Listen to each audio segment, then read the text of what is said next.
There has never been a monument to the victims of witch trials in our village. Because we didn't smoke witches. It was always said with strange pride. It's like we are more humane than other places. As if our ancestors made a softer choice. Fire is a sin, said Grandmother Anna when I was little. And the earth accepts everything. The earth is fair. I didn't know what she meant. And, to be honest, I didn't want to understand. Our village stands between the forest and the swamp. It's always quiet here, not like in the ordinary wilderness, but as if the silence here is listening to something. The wind almost never whistles. Birds don't sing after sunset. Dogs don't howl. They just disappear. I came back here many years after the death of my grandmother. The house stood empty, but miraculously did not fall apart. The mother sold the apartment in the city, and someone had to deal with the house. That someone became me. The peasants greeted me silently, watched longer than necessary. Some were baptized as they passed by. No one said, "I'm sorry," or "I haven't seen you for a long time." Only the old deacon Semyon muttered, "I shouldn't have gone back. I thought he was just crazy." I slept badly the first night. The house creaked, although there was no wind. Somewhere under the floor, as if there were steps, slow, heavy. I wrote it off on mice, old beams, my own fatigue. But around 3 o'clock in the morning I heard something else. Breathing. Not near. Not in the room. And from below. From the ground.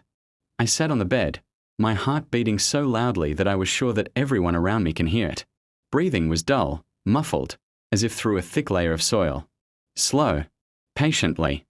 I convinced myself that it was a dream. I fell asleep sitting. I went to the yard in the morning. There was an old apple tree behind the house. Below it is the hill of the earth. I didn't remember him since childhood. He looked fresher than anything else. I asked my neighbor, Aunt Maria, "What kind of embankment is this?" She was silent for a long time, then said, "Then don't touch it. It's not yours." "Is this a grave?" "Don't call it that," she interrupted sharply. "Graves for the dead." And left. In the evening, I began to disassemble the women's things. I found a chest in the pantry. The lock rusted a long time ago, opened easily. Inside are notebooks wrapped in cloth. The paper is Yale-kned. The handwriting is even, old. It was a diary, not a woman.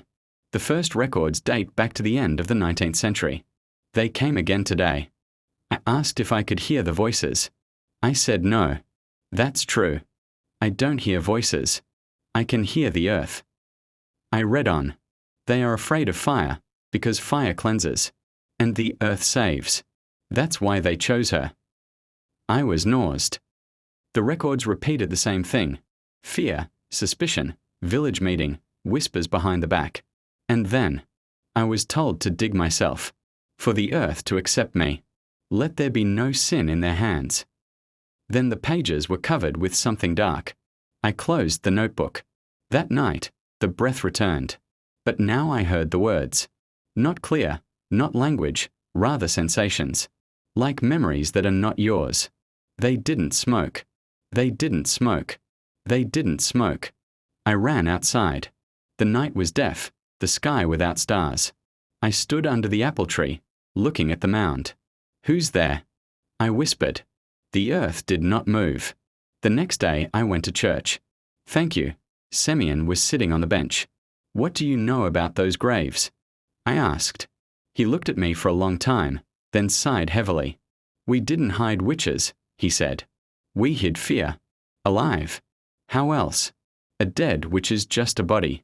And alive. She knows what we did." He said that the village believed that if the witch was burned, her curse would go away with smoke. If you drown, the water will carry it further. And the earth holds. They were buried vertically. No coffins. They let me breathe. They let me wait. But they were dying, I said. Seaman looked at me as if I had said something very naive. Not all. I didn't come home right away. I wandered around the village, noticing things I had never seen before. Strange embankments near old houses, apple trees where there should be no gardens, stones with scratches that look like nails. In the evening, I took the diary again. Last entry. If you are reading this, it means that someone from our blood is back. The earth remembers names. She doesn't let go. She always needs someone alive. There was no signature, but the handwriting, it was very similar to mine. Something slammed under the floor. I grabbed a shovel and went to the apple tree. The mind screamed that it was madness, but something else, deeper, knew I had to do it. I dug for a long time. The ground was moist, heavy, as if clinging to a shovel. A meter deep, I heard a sound. Not a voice. Knock. 3 strokes. Pause. 3 again. I bounced back, choking. I don't want to, I whispered. I didn't do anything. The knocking stopped. Then the earth answered. Not movement. Not sound. Memory. I saw a woman. Young. Hands tied. The people around me are my neighbors. Their faces. The same ones who looked at me yesterday. I saw her being lowered into a hole. Slowly. Be careful. How someone throws an apple stone from above. To give birth, says the voice. I fell to my knees. In the morning, I was found near the apple tree. I don't remember how I fell asleep. The shovel was lying next to it. The pit is shallow. As if I hadn't started. The peasants were silent. Aunt Maria brought me water. You'll stay, she said. I didn't ask. No. She smiled sadly. Everyone says so. At night, breathing became closer. Warmer. It was no longer below. It was in the walls. In the mirror, I noticed the ground under my nails. I didn't remember how she appeared there. The diary was open on the new page. Empty. I took the pen. And he wrote. There were no witches in our village. They were buried alive. Because someone has to stay. For the earth does not like emptiness. When I finished, it became quiet under the floor. Too quiet. And the apple tree outside the window bloomed for the first time in many years.